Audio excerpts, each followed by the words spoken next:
In 1984, I was in the Chef of the Year competition, and one particular mushroom that I particularly needed at that time was the cep.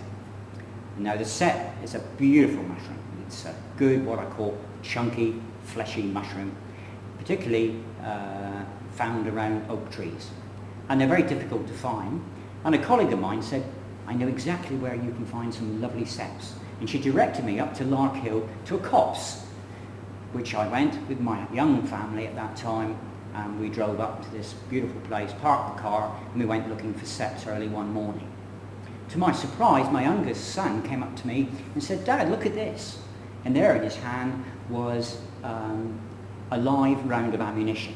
We had walked into and trespassed into the Ministry of Defence, and we were on the firing range looking for ceps. So you can imagine my shock and horror being in a situation like this. So it is important that if you are going out picking mushrooms in the wild, that you get permission, that you ensure that you're not trespassing on anybody's land.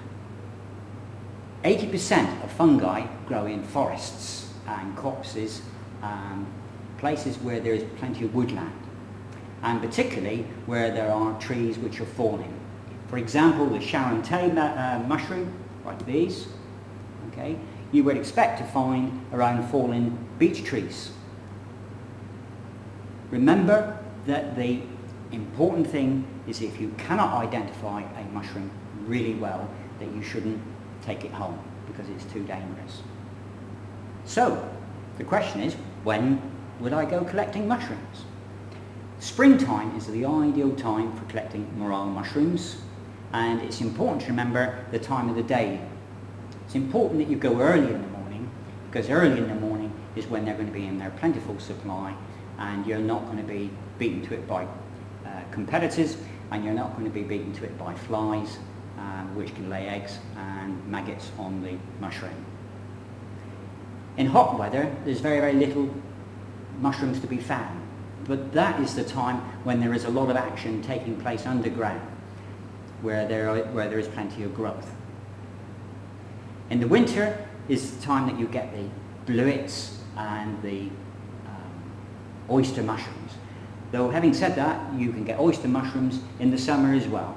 And in the summer, the oyster mushroom, here is an example of one, tends to be quite yellow, whereas in the winter, the oyster mushroom will take on a slightly different colour. You can see slightly greyer colour.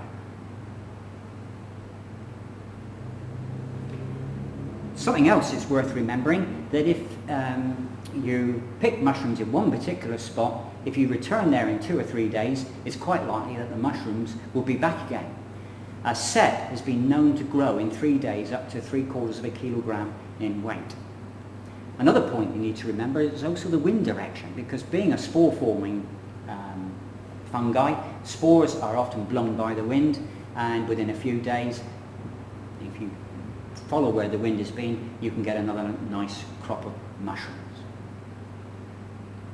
How do I collect mushrooms? Well, there are tools to the trade, and one of the things that you do need if you're collecting mushrooms is a good basket, usually a wickerwork basket, fairly close and fairly open.